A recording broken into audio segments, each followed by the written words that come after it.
বলে না খুশিতে আজকে আমার চিনি একটু নিয়ে মস্তকে দিয়ে পাঠিয়ে দিল, পুনরায় পাঠিয়ে দিল। যেই না পাঠিয়ে দিয়েছে মহাপ্রভুর কাছে, মহাপ্রভু খবর পেলেন হরিদাস সাহেবের কাছে, পাখির মতো ছুটে এলেন।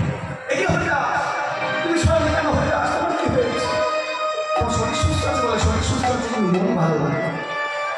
কি হয়েছে তোমার? বলে সেই দিন প্রভু বলে অভুনাদা খাইবা, অভুনাদা খাইবা, আপনারই আগে মোহ শরীর পারিবা,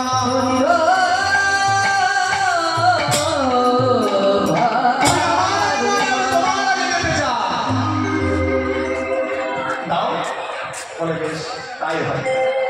এই যেই না বলেছে অমনি মহাপ্রভু বলে হরিদাস দুটি নয়ন বন্ধ করে দিলেন। কৃষ্ণনাম গাইতে গাইতে নয়ন বন্ধ করে দিলেন। হরিদাস মহাপ্রভুর সঙ্গে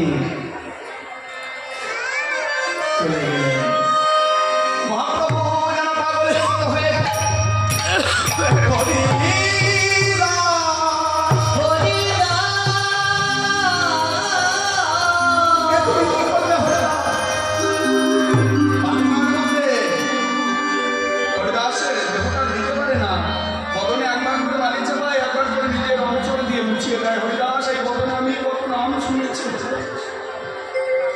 হরিদাস তুমি চলে গেলে। হরিদাস সমাধি দিয়ে দিলেন। সমাধি দিয়ে রুদ্র দাঁড়িয়ে দাঁড়িয়ে ভিক্ষা করা, ভিক্ষা আঁচল পেতে দিলেন।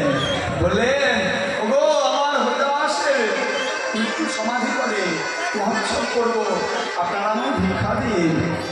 রুদ্রদান দাঁড়িয়ে দাঁড়িয়ে কাঁদতে কাঁদতে মহাপ্রভু আমার ভিক্ষা করলেন। জয় নিতাই, নিতাই বল হরি বল। আমরা হরিদাসের মধ্যে যতখানি শ্রবণ করতে পারলাম, যতখানি জয় নিতাই নিজ গুণে এর মধ্যে জানি